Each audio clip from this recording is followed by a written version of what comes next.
Hello friends, welcome to शिक्षक prep. तो friends, आज की वीडियो में हम सीटेट एग्ज़ाम के लिए मैथ्स के टैग वर्ड्स करने वाले हैं फ्रेंड्स। जी हाँ, ये जो टैग वर्ड्स आपके होते हैं ये दो प्रकार के होते हैं। एक तो होते हैं पॉजिटिव टैग वर्ड्स जो कि आप स्क्रीन पर देख पा रहे हैं, और एक होते हैं आपके नेगेटिव टैग वर्ड्स जो ये रहे। अभी मैं आपको इनको डिटेल में समझाऊंगी कि किस तरीके से आपने क्वेश्चंस में इनको अप्लाई करना है। उससे पहले आपको एक चीज़ समझनी होगी। देखिए फ्रेंड्स, ये टैग वर्ड्स ऐसी चीज़ होती है ना, आप इसको एक ट्रिक मान सकते हैं। आप इसको एक ट्रिक मान सकते हैं और इसकी हेल्प से आप पेडागोजी वाले सेक्शन में 15 आउट ऑफ 15 भी ला सकते हैं। आप जानते ही हैं 15 मार्क्स का आपका कंटेंट आता है और 15 मार्क्स की पेडागोजी आती है। और अगर पेपर 2 की बात करें मैथ साइंस वालों की, तो वहाँ पर 10 नंबर का आपका पेडागोजी आता है। ठीक है, तो पेपर 1 और पेपर 2 जिसमें भी आपका मैथ पेडागोजी पूछा जाता है, तो उस पेडागोजी वाले पोर्शन में आपने इन टैग वर्ड्स को ढूंढना होता है और इनकी हेल्प से जो है आप अपने आंसर तक इजीली पहुंच जाएंगे फ्रेंड्स। यूँ चुटकी में पहुंच जाएंगे। ये मैं ऐसे ही नहीं बोल रही हूँ, अभी मैं आपको बताऊंगी कि किस तरीके से आपने बस इन टैग वर्ड्स को समझना है और लर्न करना पड़ेगा। बस हो गया, आपका काम बन जाएगा। और ये जो स्ट्रेटेजी है मैंने खुद भी फॉलो करी थी और काफ़ी सारे लोग करते भी हैं, अगर आपने सुना होगा तो। और रियल में फ्रेंड्स, बिलीव मी, ये आपको बहुत हेल्प करेंगे और आपका मार्क्स जो है ना इनसे इंक्रीज़ होगा। अगर आपने कंटेंट नहीं भी पढ़ा है पेडागोजी का, तो भी आप अगर सिर्फ इन टैग वर्ड्स को देखकर जाते हैं ना, तो आप पेडागोजी को यूं सॉल्व कर देंगे। जी हाँ, तो चलिए इनको हम समझ लेते हैं कि ये पॉजिटिव टैग वर्ड्स क्या हैं और ये आपके जो नेगेटिव हैं ये टैग वर्ड्स क्या हैं और किस तरीके से आपने इनको क्वेश्चंस में अप्लाई करना है। देखिए, सबसे पहले आपने समझना होगा, ये जो पॉजिटिव टैग वर्ड्स होते हैं ये आपको पॉजिटिव क्वेश्चन में हेल्प करेंगे और नेगेटिव टैग वर्ड्स आपको नेगेटिव क्वेश्चन में हेल्प करेंगे। अब पहले आपको ये समझना होगा कि पॉजिटिव क्वेश्चन क्या होते हैं और नेगेटिव क्वेश्चन क्या होते हैं। तो देखिए, पॉजिटिव क्वेश्चन होते हैं, जैसे आपसे पूछ लिया कि निम्नलिखित में से बच्चों के विकास के लिए कौन सा कथन सही है। ये आपका पॉजिटिव क्वेश्चन हो गया और उस क्वेश्चन के 4 ऑप्शन रहेंगे। उन ऑप्शन में आपको इनमें से कोई एक टैग वर्ड ढूंढना पड़ेगा और एक ना एक आपको मिल ही जाएगा इन सभी में से। ठीक है, और उसको पकड़ना है और उस ऑप्शन को सीधा टिक कर देना है, क्योंकि वो आपका सही हो जाएगा। ठीक है, दूसरा, नेगेटिव टैग वर्ड्स के लिए जो नेगेटिव क्वेश्चन होते हैं वो मैं आपको बताना चाहूँगी। जैसे आपसे पूछ लिया कि निम्नलिखित में से बच्चों के विकास के लिए कौन सा कथन सही नहीं है। जहाँ भी क्वेश्चन में नहीं पूछा, नॉट आ गया ना, तो ये क्या हो गया, आपका नेगेटिव क्वेश्चन हो गया। तो बस उस नेगेटिव क्वेश्चन के लिए आप क्या करेंगे, उस क्वेश्चन के ऑप्शन में देखेंगे, अगर कहीं भी ये जो नेगेटिव टैग वर्ड है इनसे रिलेटेड कोई भी टैग वर्ड आपको मिलता है तो उस ऑप्शन को पकड़िए और सीधा टिक कर दीजिए। बस इतना काम करना है आपने। ठीक है, तो चलिए अब इन टैग वर्ड्स को हम 1 बाय 1 समझ लेते हैं। आप समझ गए कि पॉजिटिव क्वेश्चन क्या होते हैं और नेगेटिव क्वेश्चन क्या होते हैं। बस क्वेश्चन पकड़ना है, टैग वर्ड्स ढूंढने हैं और सीधा टिक कर देना है। तो सबसे पहला पॉजिटिव टैग वर्ड हमारा है आगमन विधि का प्रयोग। जैसे फॉर एग्जाम्पल आपसे क्वेश्चन पॉजिटिव पूछा है और किसी ऑप्शन में दिया है कि बच्चों को आगमन विधि से पढ़ाना चाहिए, तो बस उस ऑप्शन को आप सीधा टिक कर दीजिए, वो आपका सही हो जाएगा। जैसे अगर आप चाहते हैं कि बच्चों को गणित की अवधारणा अच्छे से समझ में आए, तो निम्नलिखित में से आप कौन सी विधि का प्रयोग करके बच्चों को पढ़ाएंगे। पॉजिटिव क्वेश्चन हो गया, है ना। और अगर कौन सी विधि से नहीं पढ़ाएंगे होगा तो वो नेगेटिव हो जाएगा। लेकिन अभी हम पॉजिटिव क्वेश्चन की बात कर रहे हैं, तो ऑप्शन में दिया होगा कि बच्चों को आगमन विधि का प्रयोग करना चाहिए, या बच्चों को निगमन विधि से पढ़ाना चाहिए, या बच्चों को ट्रांसलेशन मेथड से पढ़ाना चाहिए, या उपयुक्त में से कोई नहीं। तो आप क्या करेंगे, सीधा एक टैग वर्ड आपको मिल गया, आगमन विधि का प्रयोग करना चाहिए, तो उस टैग वर्ड को पकड़िए और सीधा उस ऑप्शन को आप टिक कर दीजिए। ठीक है, तो क्वेश्चन पॉजिटिव पूछा है और किसी क्वेश्चन के ऑप्शन में लिखा है आगमन विधि का प्रयोग, तो उसे आप टिक कर देंगे, वो आपका सही हो जाएगा। नेक्स्ट टैग वर्ड है समावेशी कक्षाओं में वैकल्पिक साधनों का प्रयोग। जी हाँ, आपसे कोई पॉजिटिव क्वेश्चन पूछा गया है और किसी ऑप्शन में दिया है कि समावेशी कक्षाओं में वैकल्पिक साधनों का प्रयोग करना चाहिए, तो उसे आप सीधे टिक कर दीजिएगा, वो आपका सही हो जाएगा। नेक्स्ट टैग वर्ड है हमारा विवेचनात्मक या सृजनात्मक चिंतन। आपसे कोई पॉजिटिव क्वेश्चन पूछा हुआ है और उस क्वेश्चन के किसी एक ऑप्शन में लिखा है कि बच्चों में विवेचनात्मक चिंतन को बढ़ावा देना या सृजनात्मक चिंतन विकसित करना चाहिए, तो उस ऑप्शन को आप पकड़िए और सीधा टिक कर दीजिए, वो आपका बिल्कुल सही हो जाएगा। ठीक है, अब ये सृजनात्मक और विवेचनात्मक चिंतन क्या होता है, ये सब तो मैं आपको प्रीवियस ईयर क्वेश्चन पेपर की सीरीज़ में करवा ही रही हूँ। आप लोग प्रीवियस ईयर क्वेश्चन पेपर ज़रूर सॉल्व कीजिएगा फ्रेंड्स, क्योंकि डिटेल में हम वहाँ पर चीज़ों को समझ रहे हैं। वहाँ से आपका बहुत अच्छी प्रैक्टिस हो जाएगी प्रीवियस ईयर क्वेश्चन पेपर की, ठीक है। तो देखिए, सृजनात्मक चिंतन वैसे होता क्या है? सृजनात्मक चिंतन मतलब होता है बच्चों में ये चिंतन डेवलप करना पड़ता है, क्योंकि ये पॉजिटिव चीज़ है, पहले आपको ये समझना होगा। इससे क्या होता है कि बच्चा नई नई चीज़ों की खोज करने के बारे में सोचता है। जैसे कुछ बच्चे होते हैं ना, अगर उन्हें खाली बिठा दो तो उन्हें खाली बैठना पसंद नहीं होता है, वो कुछ ना कुछ करते रहते हैं। उनके कुछ भी नहीं होगा तो उनके वॉल पे अगर कोई डायग्राम चिपका है तो उसको एक नोटबुक पकड़ के बनाने लगते हैं। तो ये होता है सृजनात्मक चिंतन करना, यानी कि अलग अलग दिशाओं में सोचना, अपना दिमाग घुमाना और हमेशा कुछ ना कुछ काम करना, खाली ना बैठना। तो ये सृजनात्मक चिंतन किसी भी क्वेश्चन के ऑप्शन में दिया है तो आप टिक कर दीजिएगा, वो आपका सही हो जाएगा। नेक्स्ट है प्रतिदिन के अनुभवों से संबंधित। जैसे आपसे एक क्वेश्चन पूछा, पॉजिटिव क्वेश्चन, कि बच्चों को जो पाठ्यचर्या पढ़ाई जा रही है वो कैसी होनी चाहिए। ऑप्शन में दे दिया कि प्रतिदिन के अनुभव से संबंधित होनी चाहिए, या बच्चों के रियल लाइफ से कनेक्टेड नहीं होनी चाहिए, या वो सिर्फ विद्यालय से ही संबंधित होनी चाहिए। इस तरीके से ऑप्शन मिल जाएगा आपको। अगर जिस ऑप्शन में लिखा है कि प्रतिदिन के अनुभव से संबंधित होनी चाहिए पाठ्यचर्या, तो बस आपने उस ऑप्शन को पकड़ना है और टिक कर देना है, इतना सा काम है, ठीक है, वो आपका सही हो जाएगा। नेक्स्ट है अमूर्त विषय है। जी हाँ, जो आपका मैथ्स है ना, वो क्या है? एक अमूर्त विषय है। अमूर्त को इंग्लिश में कहते हैं एब्स्ट्रैक्ट, ठीक है, अगर आप चाहें तो नोट भी कर सकते हैं, एब्स्ट्रैक्ट है। अब ये एब्स्ट्रैक्ट अमूर्त क्या होता है? देखिए, अमूर्त मतलब होता है जो चीज़ें हमारे सामने में नहीं होती हैं, जिन्हें हम देख नहीं सकते हैं, टच नहीं कर सकते हैं, फील नहीं कर सकते हैं, वो चीज़ें हमारी अमूर्त चीज़ें होती हैं। लेकिन जिन चीज़ों को हम देख सकते हैं, टच कर सकते हैं, फील कर सकते हैं, वो क्या होती हैं? वो मूर्त चीज़ें होती हैं। तो जो मैथ्स है ना आपका, वो आपका अमूर्त विषय है। ध्यान रखिएगा, अमूर्त कैसे है? जैसे हम बच्चों से कहते हैं कि बच्चों सपोज कीजिए आपके पास 4 टॉफ़ी हैं और 4 टॉफ़ी आपकी मम्मी ने और दे दी, तो आपके पास कितनी हो गई? तो बच्चा सपोज कर रहा है, वो उसको दिख नहीं रहा है, बस वो दिमाग लगा रहा है और सोच रहा है। तो इसीलिए हम कहते हैं कि जो मैथ्स है वो क्या है? आपका एक अमूर्त विषय है। तो आपसे क्वेश्चन पूछ लिया जाएगा कि निम्नलिखित में से कौन सा कथन सही है। एक ऑप्शन में दिया होगा गणित एक अमूर्त विषय है, दूसरे में दिया होगा गणित मूर्त विषय है, तीसरे में दिया होगा गणित मूर्त और अमूर्त दोनों है, या फिर उपर्युक्त में से कोई नहीं। तो आप क्या कहेंगे? आप कहेंगे गणित एक अमूर्त विषय है, ठीक है। तो किसी भी क्वेश्चन के ऑप्शन में लिखा है कि गणित अमूर्त विषय है और क्वेश्चन पॉजिटिव है, तो आप उसे टिक कर दीजिएगा, वो आपका सही हो जाएगा। नेक्स्ट है तर्कात्मक कौशलों का विकास। जी हाँ, तर्कात्मक कौशल मतलब जो आपकी लॉजिकल स्किल्स होती हैं। अगर क्वेश्चन पॉजिटिव है और किसी ऑप्शन में लिखा है कि बच्चों में तर्कात्मक कौशलों का विकास करना चाहिए, मतलब बच्चों में लॉजिकल स्किल्स डेवलप करनी है, क्योंकि मैथ्स में तो ज़्यादा से ज़्यादा लॉजिक लगाए जाते हैं, तो लॉजिकल स्किल्स डेवलप करनी होती है मैथ्स में। तो इसीलिए किसी भी क्वेश्चन के ऑप्शन में अगर लिखा है कि बच्चों में तर्कात्मक कौशलों का विकास करना चाहिए, तो उस ऑप्शन को आप टिक कर दीजिएगा, वो आपका सही हो जाएगा। नेक्स्ट है गणितीय अवधारणाओं को समझना। किसी भी क्वेश्चन के ऑप्शन में अगर ऐसा लिखा है कि बच्चों को गणितीय अवधारणाओं को समझाना चाहिए, तो वो आपका बिल्कुल सही हो जाएगा, उसे आप टिक कर देंगे। नेक्स्ट है समस्या समाधान कौशलों का विकास। जी हाँ, बच्चों में समस्या समाधान कौशलों का विकास करना, ये भी तो एक पॉजिटिव टैग वर्ड है। तो अगर पॉजिटिव क्वेश्चन पूछा है और क्वेश्चन के ऑप्शन में किसी एक ऑप्शन में लिखा है कि बच्चों में समस्या समाधान कौशलों का विकास करना चाहिए, तो उसे आप टिक कर दीजिएगा, वो आपका बिल्कुल सही हो जाएगा, ठीक है। नेक्स्ट है गणित पद्धति व्यावहारिक। अब देखिए, क्वेश्चन आपसे पूछा जाएगा कि गणित की जो पद्धति होती है वो निम्नलिखित में से कैसी होती है? व्यावहारिक होती है, चारित्रिक होती है, सिर्फ संज्ञानात्मक होती है, या बौद्धिक होती है? तो आप क्या कहेंगे? गणित की पद्धति कैसी होती है? व्यावहारिक होती है।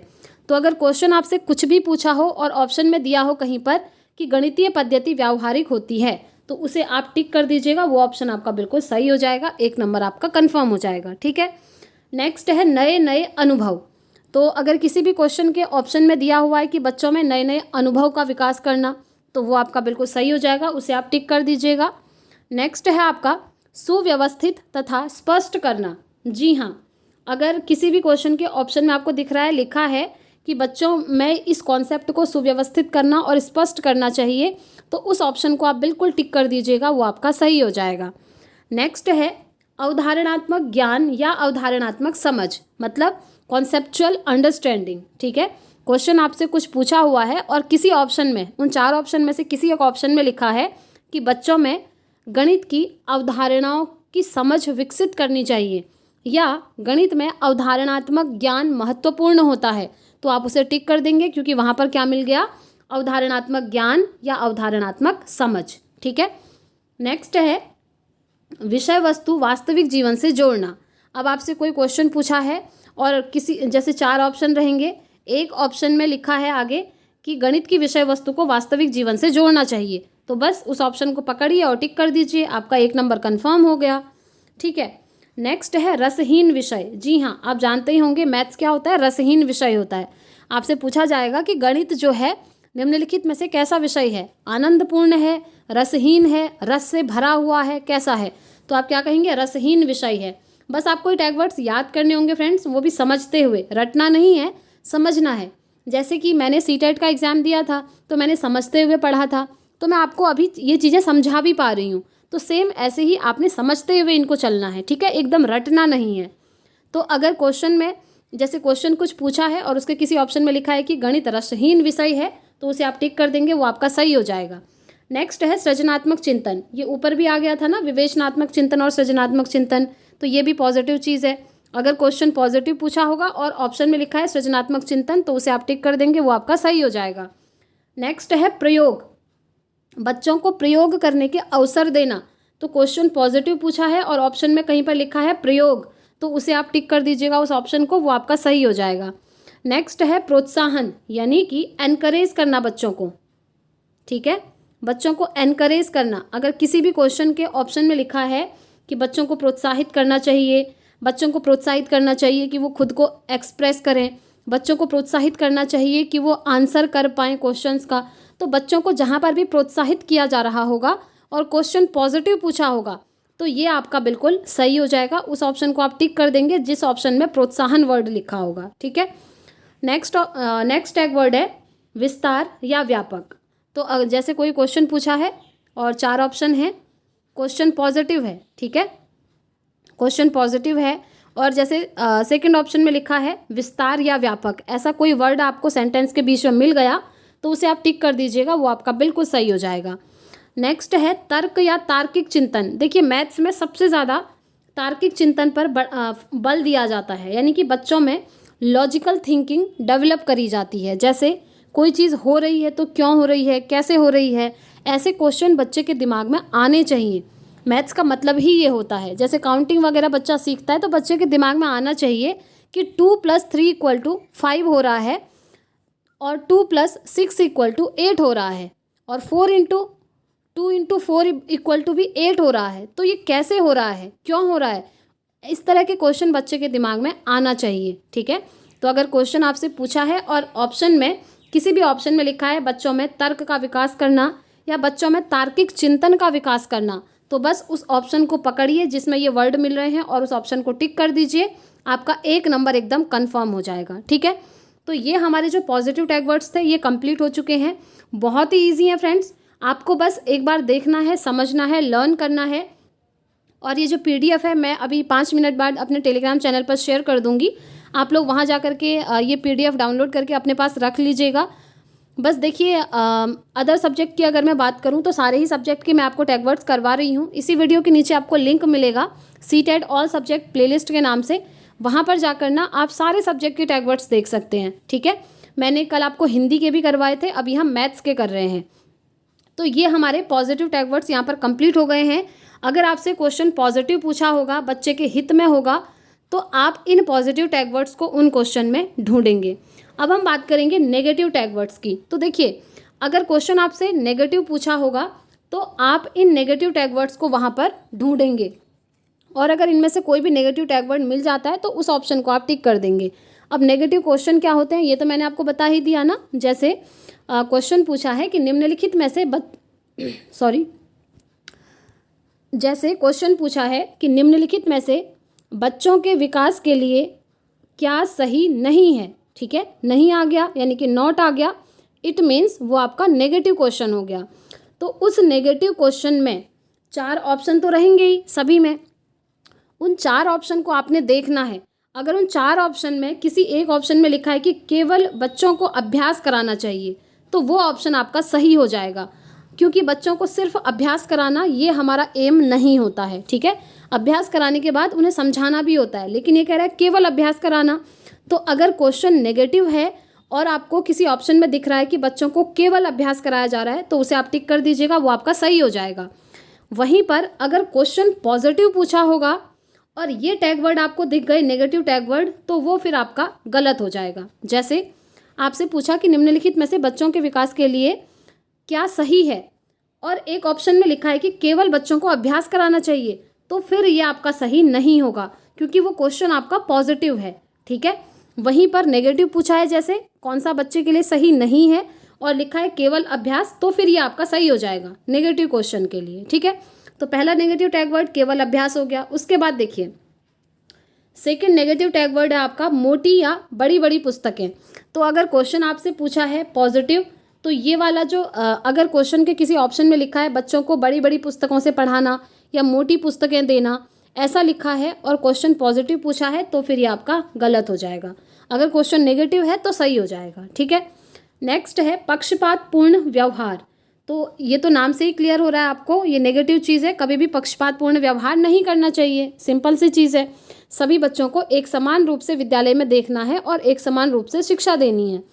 तो अगर क्वेश्चन आपसे पॉजिटिव पूछा है और किसी ऑप्शन में आपको दिख रहा है कि पक्षपातपूर्ण व्यवहार लिखा है, तो वो फिर आपका सही नहीं होगा। ठीक है, नेक्स्ट है उच्चतर पढ़ाई के लिए तैयार करना। तो बच्चों को पढ़ाने का एम ये नहीं होता है कि बच्चों को आप उच्चतर पढ़ाई के लिए तैयार करें। तो पढ़ाने का एम क्या होता है? पढ़ाने का एम होता है उसे जीवन के लिए तैयार करना। आने वाले फ्यूचर में वो खुद को कैसे एक्सप्रेस करे, लाइफ को कैसे जीना है, उन चीज़ों को वो समझ पाए, इसलिए बच्चों को पढ़ाया जाता है, ना कि हायर क्लासेस में भेजने के लिए पढ़ाया जाता है। तो इसीलिए जैसे आपसे कोई क्वेश्चन पूछा है पॉजिटिव और ऑप्शन में लिखा है कि उच्चतर पढ़ाई के लिए बच्चों को तैयार करना, तो वो सही नहीं होगा। और अगर नेगेटिव क्वेश्चन पूछा है कि कौन सा सही नहीं है, तो फिर ये सही हो जाएगा, क्योंकि ये सही नहीं है। नेक्स्ट है रैंक या ग्रेड देना। तो देखिए रैंकिंग करना, ग्रेड देना, जैसे ABCD ग्रेड दे देते हैं, रैंकिंग करते हैं कि ये फर्स्ट आ गया, ये सेकंड आ गया, ये थर्ड आ गया, तो ये भी सही नहीं माना जाता है। तो अगर क्वेश्चन आपसे पॉजिटिव पूछा है और किसी ऑप्शन में लिखा है बच्चों को रैंक देना, ग्रेड देना, तो वो सही नहीं होगा। ठीक है, नेक्स्ट है केवल शिक्षक केंद्रित। देखिए जो आपका पाठ्यक्रम है केवल शिक्षक केंद्रित नहीं होना चाहिए, ये भी एक नेगेटिव टैग वर्ड है। क्वेश्चन अगर पॉजिटिव पूछा है और किसी ऑप्शन में लिखा है कि केवल शिक्षक केंद्रित पाठ्यचर्या होनी चाहिए या केवल शिक्षक केंद्रित, कहीं पर भी किसी भी ऑप्शन में लिखा हुआ दिख रहा है, तो उसे आप कट कर दीजिएगा, वो आपका सही नहीं होगा। अगर क्वेश्चन नेगेटिव पूछा होगा तो सही हो जाएगा, पॉजिटिव पूछा होगा क्वेश्चन तो ये गलत हो जाएगा। नेक्स्ट है कंठस्थ करना या याद करना। तो ये देखिए कितना नेगेटिव टैग वर्ड है। आप किसी भी चीज़ को बच्चे से कह रहे हो कि आप रटो, याद करो, इसको कंठस्थ करो। अगर क्वेश्चन आपसे पूछा है और किसी ऑप्शन में लिख दिया कि बच्चों को याद करने के लिए होमवर्क देना, तो वो आपका सही नहीं होगा, क्योंकि वो नेगेटिव चीज़ है। जैसे बच्चों को रटने पर बल देना, ये कितनी गलत बात है ना। बच्चों को रटने पर बल देना, ये क्या है? आपका एक नेगेटिव टैग वर्ड है। तो अगर ये टैग वर्ड आपको किसी भी क्वेश्चन के ऑप्शन में दिख रहे हैं तो सीधे उसे कट कर दीजिएगा, वो आपका सही नहीं होगा। नेक्स्ट है कठोरता से पालन करना। तो ये भी अगर कठोरता से पालन किसी भी क्वेश्चन के ऑप्शन में दिख रहा है तो वो ऑप्शन आपका सही नहीं होगा। नेक्स्ट है कठोर अभ्यास कराना। कठोर अभ्यास कराना, it is also negative tag word. तो ये भी एक नेगेटिव टैग वर्ड है। अगर क्वेश्चन पॉजिटिव पूछा हुआ है और किसी क्वेश्चन के और उसके किसी एक ऑप्शन में लिखा है कि बच्चों को कठोरता से अभ्यास कराना, तो वो आपका सही नहीं होगा। और अगर क्वेश्चन नेगेटिव पूछा है, जैसे निम्नलिखित में से क्या चीज़ बच्चों के लिए नहीं करनी चाहिए, और एक ऑप्शन में लिखा है कि ज़्यादा से ज़्यादा कठोर अभ्यास कराना चाहिए, तो उसे आप टिक कर देंगे, क्योंकि वो नहीं कराना चाहिए। ठीक है, नेगेटिव क्वेश्चन के लिए नेगेटिव टैग वर्ड सही हो जाएंगे और पॉजिटिव क्वेश्चन के लिए पॉजिटिव वाले टैग वर्ड सही होंगे। ठीक है, नेक्स्ट है लड़कियां गणित में कमज़ोर होती हैं। कितना बड़ा नेगेटिव चीज़ है, इसका तो कोई लॉजिक ही नहीं है कि लड़कियां गणित में कमज़ोर होती हैं। तो अगर क्वेश्चन आपसे कुछ भी पूछा है, और ये क्वेश्चन काफ़ी बार पूछे जाते हैं फ्रेंड्स, इसीलिए ये सारे टैग वर्ड्स मैंने छांट कर आप लोगों के लिए लिखे हैं, सारे सब्जेक्ट के अलग अलग। तो क्वेश्चन है जैसे कुछ, और एक ऑप्शन में दिया है कि लड़कियां गणित में कमज़ोर होती हैं, तो उसे आप टिक कर दीजिएगा, वो आपका सही हो जाएगा। अगर नेगेटिव क्वेश्चन पूछा है तो सही हो जाएगा, पॉजिटिव क्वेश्चन पूछा है तो ये सही नहीं होगा, क्योंकि लड़कियां गणित में कमज़ोर होती हैं ऐसा कुछ नहीं होता है। जैसे लड़के हैं वैसी लड़कियां हैं, सब इंसान हैं। नेक्स्ट आता है सटीकता। तो देखिए सटीकता वर्ड भी एक नेगेटिव टैग वर्ड है। अगर क्वेश्चन पॉजिटिव पूछा है और लिखा है कि सटीकता किसी भी ऑप्शन में आपको दिख रहा है तो वो आपका सही नहीं होगा। नेक्स्ट है लैंगिक भेदभाव, यानी कि लिंग के आधार पर आप भेदभाव कर रहे हैं लड़के और लड़कियों में। तो अगर क्वेश्चन पॉजिटिव है और किसी ऑप्शन में लिखा है कि लैंगिक भेदभाव करना, तो ये आपका सही नहीं होगा। ठीक है। नेक्स्ट है पाठ्यपुस्तक सरल और रंगीन होना चाहिए। देखिए फ्रेंड्स, अगर यहाँ पर हिंदी सब्जेक्ट होता तो हम कहते ये ठीक है, ये पॉजिटिव टैग वर्ड हो जाता, लेकिन ये हम मैथ्स कर रहे हैं तो मैथ्स में ये नेगेटिव टैग वर्ड होता है। पाठ्यपुस्तक सरल होनी चाहिए, रंगीन होनी चाहिए, ये सब मैथ सब्जेक्ट के लिए नेगेटिव चीज़ें हैं। इसीलिए मैंने आपको कहा कि ये जो टैग वर्ड है ना, हर सब्जेक्ट के लिए थोड़ा बहुत अलग अलग होते हैं। तो मैथ्स में अगर जैसे कोई क्वेश्चन पूछा है और ऑप्शन में दिया है कि पाठ्यपुस्तक बहुत ही सरल और रंगीन होनी चाहिए गणित की, तो वो आपका सही नहीं होगा। ठीक है। नेक्स्ट है रोजगार के लिए बच्चों को पढ़ाना और व्यवसाय पाने के लिए बच्चों को पढ़ाना चाहिए। जी नहीं, हम बच्चों को इसलिए नहीं पढ़ाते हैं कि उन्हें रोजगार मिल जाए या बड़ा बड़ा व्यवसाय वो करने लगे। पढ़ाने का उद्देश्य मैंने आपको अभी बताया था कि बच्चों को आने वाले फ्यूचर के लिए तैयार करना, बच्चे वो चीज़ें सीख पाएँ जो उनके डेली लाइफ में काम आने वाली चीज़ें हैं। ठीक है। जैसे आप बच्चों को काउंटिंग सिखा रहे हैं तो वो काउंटिंग उसको डेली लाइफ में काम आ रही है। जैसे कभी वो किसी शॉप में जाता है सामान खरीदने और वो जैसे सपोज़ करिए 100 का नोट उसने दिया और 75 का उसने सामान खरीदा, तो उसे ये पता होना चाहिए कि अब शॉपकीपर उसको कितने रुपए रिटर्न करेगा, उसके लिए उसको काउंटिंग आनी चाहिए। तो बच्चों को ऐसी चीज़ें पढ़ाना जो उनके रियल लाइफ में काम आए, ये उद्देश्य होता है पढ़ाने का। तो जैसे क्वेश्चन आपसे कुछ पूछा है और ऑप्शन में लिखा है कि बच्चों को रोजगार के लिए तैयार करना या व्यावसायिक वर्ड लिखा है, तो उन्हें आप सीधे कट कर देना, वो आपके सही नहीं होंगे। अगर पॉजिटिव क्वेश्चन पूछा है तो सही नहीं होंगे, नेगेटिव क्वेश्चन पूछा है तो फिर ये सही हो जाएंगे। ठीक है। नेक्स्ट है परिभाषा। देखिए गणित में कभी भी परिभाषा बच्चों को नहीं रटवाई जाती है। यहाँ पर क्या होता है, कॉन्सेप्ट समझाए जाते हैं, सूत्र समझाए जाते हैं, फॉर्मूले समझाए जाते हैं, ना कि परिभाषा। तो इसीलिए अगर क्वेश्चन आपसे पॉजिटिव पूछा है, ठीक है, अगर क्वेश्चन पॉजिटिव पूछा है और किसी ऑप्शन में दिया है कि बच्चों को परिभाषा याद कराना, तो वो आपका सही नहीं होगा। वहीं पर अगर आपसे नेगेटिव क्वेश्चन पूछा है कि बच्चों के लिए क्या सही नहीं है, और एक ऑप्शन में दिया है कि बच्चों को गणित की परिभाषा याद करवाना, ठीक है, तो वो यहाँ पर सही हो जाएगा। क्योंकि क्वेश्चन नेगेटिव है, क्या सही नहीं है पूछ दिया, तो परिभाषा रटवाना सही नहीं है, तो फिर नेगेटिव क्वेश्चन के लिए ये वाला टैग वर्ड एकदम सही हो जाएगा। ठीक है। तो फ्रेंड्स, इस तरीके से हमने सारे मैथ्स के पॉजिटिव और नेगेटिव टैग वर्ड समझ लिए हैं। आई होप आप लोग समझ गए होंगे इन सभी को। बस आपको क्या करना है ना, आपने इनको याद करना है और समझना है। कैसे याद करेंगे मैं आपको बताती हूँ। देखिए, आप एक काम करिए, सबसे पहले जो टेलीग्राम का लिंक है मेरा, वो मैंने कमेंट बॉक्स में भी पिन कर दिया है और आपको इसी वीडियो के नीचे डिस्क्रिप्शन बॉक्स में भी मिल जाएगा। वहाँ जाकर आप टेलीग्राम को ज्वाइन कर लीजिए। उसके बाद ये जो PDF मैंने वहाँ पर शेयर किए हैं, इनको डाउनलोड करिए और इनको नोट डाउन करिए एक पेज पर। उस पेज को आप अपने रूम की वॉल पर चिपका दीजिए। ऐसी जगह चिपकाइए जहाँ पर आपकी डेली उस पर नज़र पड़े, ताकि हर टाइम आप उसमें आपकी नज़र पड़े और आपको वो चीज़ें याद हो जाएं ऑटोमेटिकली। रटना नहीं है, ठीक है। रटना is a negative tag word, याद है ना। बस रटना नहीं है, क्योंकि अगर आप रटेंगे तो वहाँ जाकर आप भूल जाएंगे। क्या क्या चीज़ें आप याद रखेंगे, क्योंकि आपने कंटेंट भी पढ़ना है, थ्योरी पढ़नी है, तो इनको रटना सही नहीं है। आपको बस वॉल पे चिपका देना है सारे सब्जेक्ट के अलग अलग, और डेली सुबह शाम उठ करके उसको देखिए, आपको वैसे ही याद हो जाएंगे, समझ में आ जाएंगे। ठीक है। तो अगर किसी भी क्वेश्चन के ऑप्शन में इन टैग वर्ड से रिलेटेड चीज़ें मिलती हैं तो बस आप टैग वर्ड पकड़िए और सीधे उसको टिक कर दीजिए, वो आपका बिल्कुल सही हो जाएगा। ये ट्रिक जो है फ्रेंड्स सब लोग यूज़ करते हैं, मैंने खुद भी यूज़ करी थी अपने CTET के एग्ज़ाम के लिए, तो मेरे दोनों पेपर क्वालिफाई हो चुके हैं। तो आप लोग भी इस चीज़ को ज़रूर फॉलो करिएगा। बाकी प्रीवियस ईयर क्वेश्चन पेपर की क्लासेस चल रही हैं, CDP की, हिंदी की, उन सभी को हम डिटेल में करते हैं, आप उन्हें ज़रूर ज्वाइन करिएगा। तो आज की वीडियो में इतना ही रखते हैं। वीडियो पसंद आई हो तो कमेंट करके ज़रूर बताइएगा फ्रेंड्स कि आपको वीडियो कैसी लगी, और हमारे साथ previous year question paper solve करिए। ये टैग वर्ड्स भी आपको वहाँ पर मिलेंगे और उसकी हेल्प से हम लोग क्वेश्चंस को लगा रहे हैं। ठीक है। तो इस वीडियो में इतना ही रखते हैं फ्रेंड्स, मिलते हैं नेक्स्ट वीडियो में। Thanks for watching.